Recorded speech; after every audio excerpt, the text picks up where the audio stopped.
Hi, this is Misha, and a few of you have mentioned we haven't done much with bullpups lately, which is 100% true. And we were going to the range kind of as our informal New Year's trip, and I decided more or less at the last minute to grab the Israeli IWI X95 Tavor. Not only have we not had this out in quite some time, I think I had to blow the dust off, you don't hear anything about these anymore. It's funny because prior to these coming out, they were kind of the talk of the town, things that people were really looking forward to, but as soon as they came out, they just kind of fell off the radar. I think it's one of those situations where people kind of imagine them to be the perfect bullpup, and when they came around, honestly, I think they're very good, but of course they're not perfect. Accuracy isn't great, but it's not horrible, mostly because this was designed as a close quarters weapon. I mean, good grief, it's so small. But it does the job for what it needs to do. More importantly, it's reliable. We've never really had any trouble out of it. It's much slimmer and lighter than the standard original Tavor. It has a modular handguard with rail sections. More conventional mag release.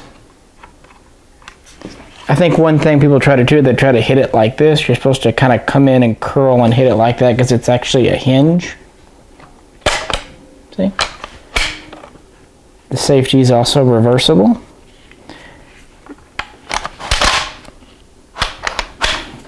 The bolt release is slimmer than on the original, but it sticks down here. Easy to get to.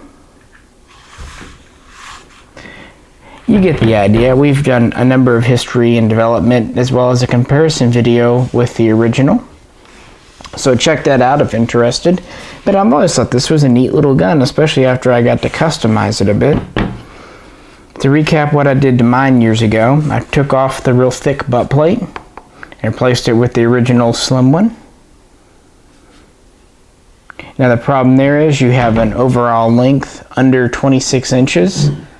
So to make it legal again, you permanently affix your flash hider and then you're back over 26 inches. So it's kind of, you lose a little length back here, but you have to permanently attach your flash hider. But since I wasn't ever planning on running a suppressor anyway, not a big deal. I also removed the long handguard, which came out to here, and replaced it with the current military one, along with the current top rail.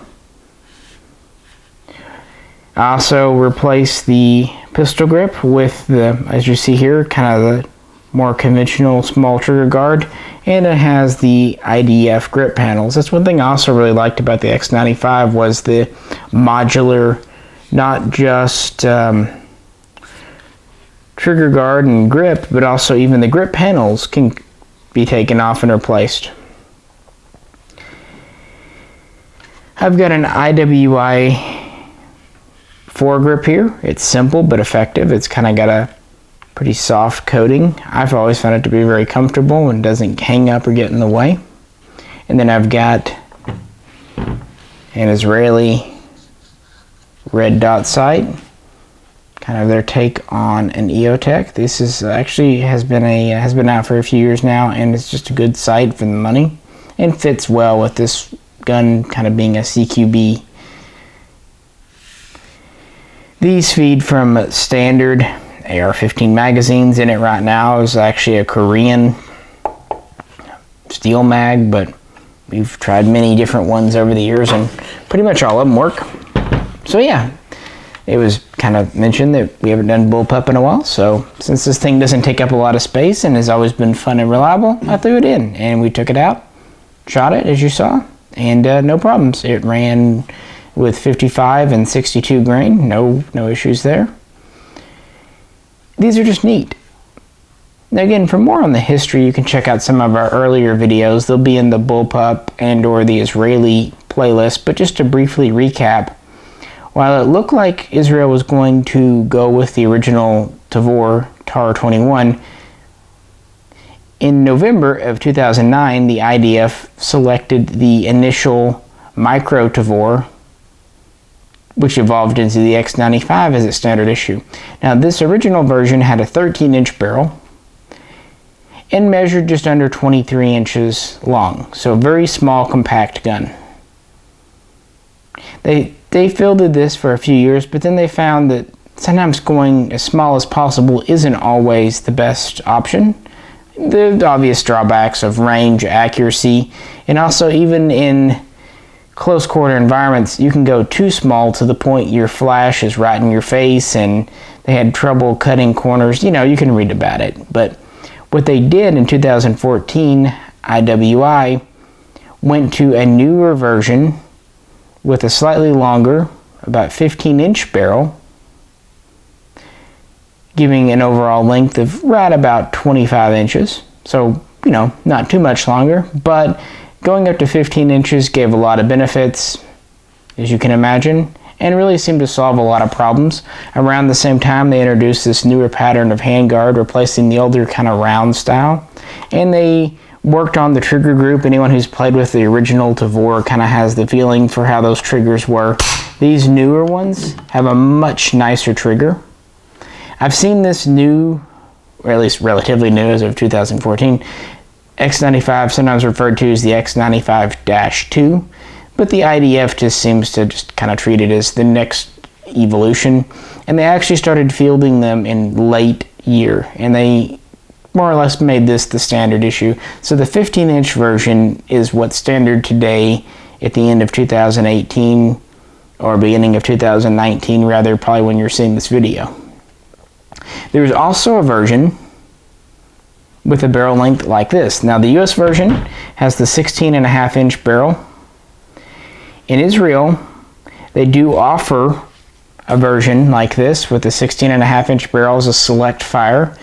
They call it the X95, and there's also the X95L that has a semi-auto only trigger pack and is commonly issued with a low magnification optic and a bipod that's used as a, you know, close quarters DMR type weapon. So there are some guns in the IDF with the longer 16.5-inch barrel, and they're going to have an overall length of just under 26.5 inches. I just keep mentioning the lengths because these guns are small. No matter what, even with the longer barrels, they're still very small, and they're reasonably lightweight. We're a little over 7 pounds, depending on the exact configuration, about 7 to 7.5 pounds. And yeah, before sitting down to kind of do this talk after shooting, I looked to see if there was much in the way of updates. Nope, seems like the IDF has been more or less just acquiring these from IWI and issuing them, and they seem to be working out pretty well since the update program in 2014. So, if you weren't around during kind of the Tavor or X95 excitement a few years back, you might check one out. It's a neat little bullpup. And if you were, and have kind of forgotten about it,